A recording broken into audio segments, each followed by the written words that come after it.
My name is Serenity Cole. I'm 34 years old. Last Tuesday, after a 16-hour shift in the operating room, I fell asleep at the wheel on my way home. I woke up in the ambulance, everything hurting, struggling to breathe. The paramedic called my parents. I heard my mother's voice through the phone. Clear, cold. Is she dying? No. Then it can wait. Danielle needs us right now. Serenity's always dramatic. Tell her to stop making a scene. They were 25 minutes away holding my sister Danielle's hand because she'd gotten a $385 traffic ticket and was having what they called a complete meltdown. 3 hours later, when my father finally walked into that hospital room, he froze in the doorway. Someone was sitting beside my bed. Someone he recognized. His face went pale. His hands started trembling. And from that moment, everything officially changed. Let me take you back to where it all started. Monday, October 21st, I clocked into Metropolitan General Hospital for what the schedule called a routine trauma rotation. There's no such thing as routine in trauma surgery. By 11:47 a.m., I was already in operating room 2. A 32-year-old man, car accident on the expressway, 3 broken ribs, a punctured lung, the same injuries I would have 24 hours later, though I didn't know that yet. I stood over him, hands steady, making the incision. The attending beside me was Dr. James Kowalski. Still learning. I trained him myself. The surgery took 4.5 hours. The patient lived. That's all that matters in my line of work. I scrubbed out at 4:18 p.m. and checked my phone. A text from my mother sent at 3:47 p.m. Serenity, we're taking Danielle to that new Italian place tomorrow for lunch. Wish you weren't always so busy. At 6:23 p.m., another patient came in. Gunshot wound to the abdomen, 28 years old. Someone's son, someone's brother. 3 hours later, he was stable. He'd wake up the next day and get a second chance at life. I didn't know I'd need someone to give me that same chance in less than 24 hours. The last case came in just before 1000. An elderly woman named Eleanor Vance, 68 years old. Ruptured appendix with sepsis. Critical. I operated for 2.5 hours. When I finally closed, she opened her eyes in recovery, squeezed my hand and whispered, "Thank you for saving my life." I squeezed back. That's what I'm here for. I didn't tell her that in 12 hours I'd be the one who needed saving, and the people who were supposed to come wouldn't. I drove home in the dark. When I pulled into the driveway at 4:15 a.m., the house was quiet. My husband Marcus and our daughter Lily were asleep. Lily's nightlight glowed pink through her bedroom window. I sat in the car for a moment and checked my phone. A text from my mother. "Honey, can you send an extra $500 this month? Danielle's car insurance went up."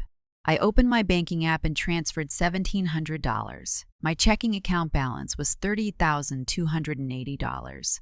I had made that same monthly transfer 84 times over 7 years. $1,200 a month, plus the emergencies that came 3 times a month. I'd stopped counting those years ago. The loan summary was still open in another tab. The $186,000 refinance loan I had co-signed in March 2017. Original balance, $186,000. Amount my parents had paid, $0. Amount I had paid, $43,700. Current balance, $157,300. Still entirely in my name. Marcus had asked me once, "Why do you keep giving them money?" I said, "Because they're family." He said, "Because they're family." He said, "Family doesn't bleed you dry, Serenity." I didn't have an answer, so I just kept paying. Tuesday morning, I woke to Lily shaking my shoulder. "Mommy, we're going to be late for school." Marcus had already left. He'd left a note. "Didn't want to wake you. You needed the rest. I'll pick up Lily after work. Love you." I made breakfast, poured cereal. Lily ate in silence, swinging her legs under the table. "Mommy, why do you look sad?" "I'm not sad, sweetheart. Mommy's just tired. You're always tired. He was 5 years old, and she was 5 years old. By noon, the headache behind my left temple was an 8 out of 10. By 3:30 p.m., I was on the floor of the doctor's lounge and someone was screaming my name. I had fallen asleep, not on the couch, but at the wheel. I woke up in the ambulance. Everything hurt. A paramedic named Morgan leaned over me. "You've got some broken ribs, Dr. Cole. Possible pneumothorax." He reached for his phone to call my emergency contact, my parents. Habit. Muscle memory. He dialed. My mother answered on the third ring. Is she dying? The question hung in the air, blunt and clinical. No, ma'am, but she's in serious condition. Then it can wait. Danielle needs us right now. Serenity's always dramatic. Tell her to stop making a scene. He stared at the phone, then at me. Did she just hang up? I closed my eyes. Yeah. Should I call back? No. They loaded me into the ambulance at 4:02 p.m. During the 16-minute drive, Morgan tried calling my parents 2 more times. Voicemail both times. At 4:18 p.m., we arrived at the ER. Dr. Kowalski was waiting. The same resident I had trained. Now he was looking at my CT scan. Serenity, he said quietly. 3 fractured ribs, hemothorax, about 800 milliliters of blood in your chest cavity, and your spleen is lacerated. Grade 3. I knew what that meant. I treated dozens of patients with the same injuries. How long do I have? An hour, maybe 2 before it becomes critical. The hospital made 10 phone calls over 90 minutes. My parents were 25 minutes away at Cafe Rossi on West Division Street. They stayed there for 2 hours and 15 minutes. Because Danielle had gotten a $385 traffic ticket for running a red light, her 4th violation that year, I had paid for the other $3,735 total. At 5:20 p.m., Dr. Kowalski came back. Serenity, we can't wait any longer. I'm invoking emergency surgical consent. Your parents have been called 5 times. What's Danielle's emergency? A traffic ticket.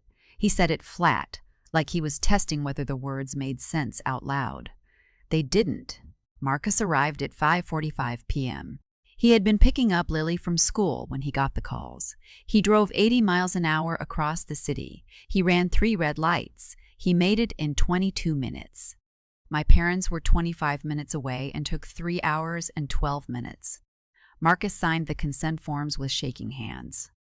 The anesthesiologist put the mask over my face. I counted backward from 10. The last thing I thought was, they're not coming. I woke up at 8:32 p.m. in the ICU. The surgery had taken 2 hours and 12 minutes. My spleen was repaired. My chest tube was placed. I would live. Marcus was sitting beside me, red-eyed, unshaven, still in the same clothes from that morning. Your parents didn't get here until 6:50, he said quietly. You were already in surgery. And when they walked into the waiting room, your mother's first words weren't, "Thank God you're alive." She asked if the car was totaled. She wanted to know if your policy was comprehensive. I closed my eyes. She asked about the car. Not about me. Not first. That night, I asked Marcus to call Dr. Evelyn Hartwick, Chief Medical Officer, my boss, my mentor. She came. And when my parents walked into that ICU room the next morning, they found her sitting beside my bed. My father's face went white. Dr. Hartwick stood. Shall we begin? What followed was not a confrontation. It was a reckoning. Over the next 4 weeks, I compiled everything. 7 years of bank statements, $1,200 a month, 84 months, $100 a day, 4 months, $100, $800. Emergency transfers, $12,400. The family account I had funded alone, $16,800 deposited, $4,200 secretly withdrawn by my parents. The loan, $43,700 paid entirely by me, 0 by them. Total financial support, $161,300 over 7 years. I turned it into a presentation, 12 slides. 247 pages of evidence, undeniable. On November 30th, at the hospital's annual gala, in front of 220 people, I told the truth. All of it, with receipts. The timeline of the 10 ignored calls, the loan documents, the monthly transfers, the Facebook posts where my mother had fabricated an entire life for Danielle. Fake graduate degrees, fake volunteering, fake success. And for me, she had quietly erased everything, demoted from surgeon to nurse, reduced from accomplished to stressed, quietly written out of my own story while she built Danielle's fictional one. I showed the photo of me standing alone on the stage at the Outstanding Young Surgeon Awards in June. Invited my parents 6 weeks in advance. They RSVP'd. Yes, and then didn't come because they were helping Danielle move for the 4th time that year. Dr. Kowalski spoke. Nurse Diane Fletcher spoke. Dr. Hartwig spoke. And when my father stood up to leave, saying, "This is abuse," Dr. Hartwig said without raising her voice, "Sit down, Mr. Cole. Your daughter saved 3 lives the night before she nearly died, and you couldn't drive 25 minutes. He sat down. I returned to the microphone for the last time. I'm not doing this for revenge. I'm doing this because I have a daughter. Lily is 5 years old, and I need her to know you don't owe people your life just because they're related to you. You owe them respect if they've earned it, love if it's mutual, and boundaries when they've crossed them. I looked at my parents. I forgive you. Not because you've apologized, you haven't. Not because you'll change, you won't. I forgive you because I'm a doctor, and doctors heal even when the wound is self-inflicted. I paused. But forgiveness doesn't mean reconciliation. The loan is now yours alone. The monthly transfers stop tonight. The emergency account is closed, and this is the last time you'll hear from me, unless you change. Fundamentally, permanently, provably. I put down the microphone and walked off the stage. Marcus was waiting. He wrapped his arms around me. Behind me, I heard my mother say, "This is abuse." And someone, I think it was Reverend Grace Donovan, said quietly, "No, Patricia. What you did was abuse. This is consequences." By Sunday morning, the videos had 892,000 views. My lawyer confirmed the bank had removed me from the loan. Lily's college fund received its first deposit, $5,000. Marcus and I booked our first real vacation in 8 years. And on a Tuesday morning in January, I walked back into operating room 4, the same room where my life had been saved, and I operated on a 28-year-old woman with the same injuries I'd had.